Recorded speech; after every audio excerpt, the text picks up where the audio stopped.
how Israel is currently shooting and violently attacking Palestinian worshippers in Al-Aqsa Mosque. Here are the 6 facts that will help you understand exactly what is happening. Number 1. What and where is Al-Aqsa Mosque? Al-Aqsa is the 3rd most holy site in Islam. It's a huge open space with multiple indoor praying areas, but the entire compound is considered Al-Aqsa. Now, Al-Aqsa is located in the Old City of Jerusalem.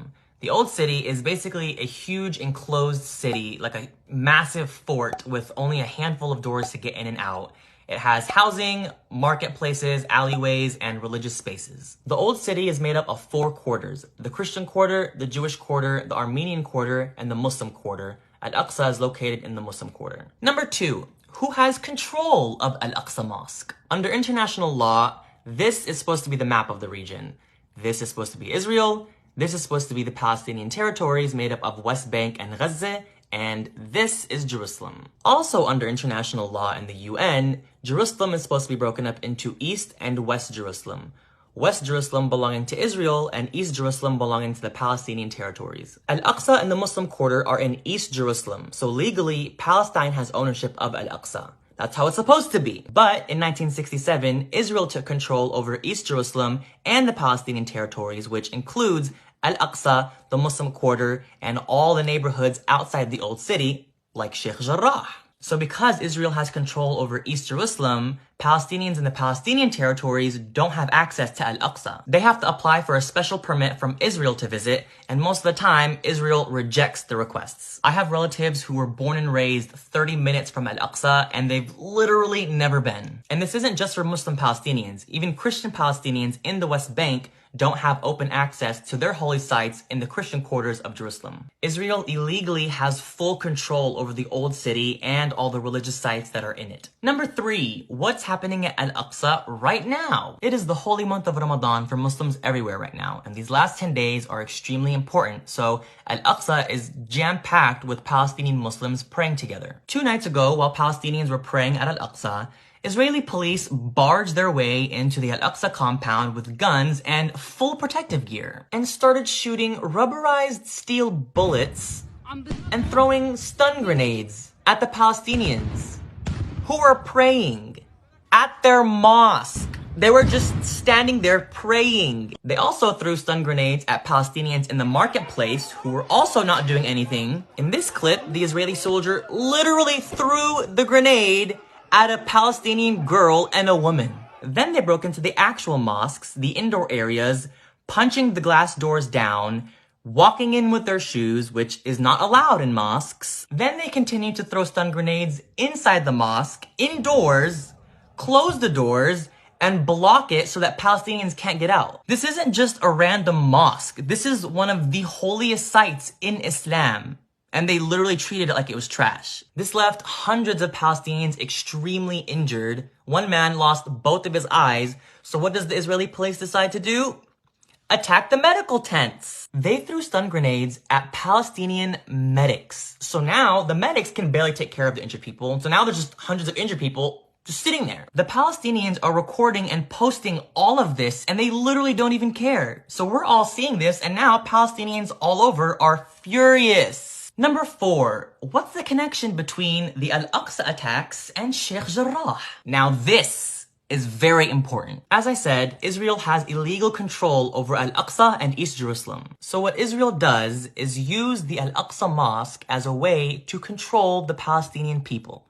Historically, anytime the Palestinians in any part of the country start to protest or rebel against the Israeli government, Israel attacks Al-Aqsa to send a message to the Palestinian people that if you keep protesting and rebelling, we're gonna take away Al-Aqsa from you. They know Al-Aqsa is our soft spot. It's our holy site. We have to protect it. They're basically indirectly saying, if you Palestinians behave, we'll let you pray at your mosque. Yeah, for sure.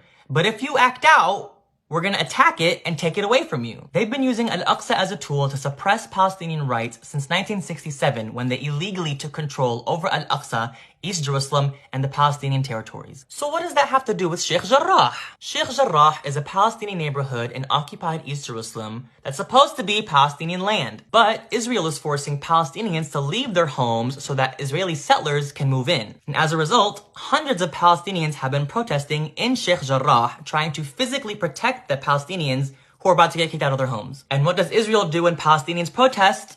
They attack Al-Aqsa. That's what's happening now. That's what's always happened in the past. Al-Aqsa is being attacked by Israeli police right now because of the protests at Sheikh Jarrah. Number 5, how are Palestinians responding to the Al-Aqsa attacks? Remember I said Palestinians from the Palestinian territories aren't allowed to freely visit Al-Aqsa without a permit from Israel? Well, now that the Palestinians from the West Bank are furious because of the Al-Aqsa attacks, this morning, a huge fleet of Palestinians from the West Bank started heading towards Al-Aqsa. The highways and streets were jam-packed with Palestinians on their way to protect and visit their mosque. But again, Israel doesn't allow them to freely visit the mosque because they have control over East Jerusalem. So to try and stop the Palestinians from entering, Israel blocked all the highways coming from the West Bank, preventing all the buses filled with Palestinians from entering. But the joke's on them because the Palestinians don't care. They jumped off the bus and started walking to the mosque on the side of the highway. So then there's this huge march of Palestinians trying to bypass the Israeli checkpoints to get to Al-Aqsa. Then the Palestinians from Jerusalem who can freely visit all got in their cars and went and picked up those who were marching to take them to Al-Aqsa. And beyond all that, now Palestinians aren't just protesting in Sheikh Jarrah. They're protesting all throughout Israel and the Palestinian territories. And finally, number 6, what's gonna happen now? So we have these 3 things going on right now. Palestinians protesting at Sheikh Jarrah, and now all over the country. We have Israeli police attacking Palestinian worshippers at Al-Aqsa, and a huge march of Palestinians forcing their way to visit their holy mosque. Rightfully so. All we know is that Israel is not happy that Palestinians are rebelling. So I think a lot of Palestinians right now are mentally preparing for a very complex next few days. So now that you're pretty well versed in the illegal occupation of Palestine and what's happening right now, we can officially stop calling it a conflict or clash. Conflict connotes a sort of symmetry of power, which there is not. It is Israel's illegal occupation. It is the oppression of Palestinians. It is apartheid. It is stripping Palestinians of their human rights. It is ethnic cleansing. It is shooting innocent Palestinians while they're praying in their holy mosque. All of the above, yes. But conflict, no. It is not that. If you watch footage of what's happening at Al-Aqsa or Sheikh Jarrah right now, who has the guns? Because it's not the Palestinians, that's for sure. So you tell me who has the power here. So please help spread the word of what Israel is doing to the Palestinian people. All resources and footage and posts are saved on my highlights. Be sure to follow Muna and Muhammad al-Kurd, who are Palestinians living in Sheikh Jarrah. They're posting live footage every day of what's happening there. Please keep the Palestinian people in your prayers. Assalamu alaikum.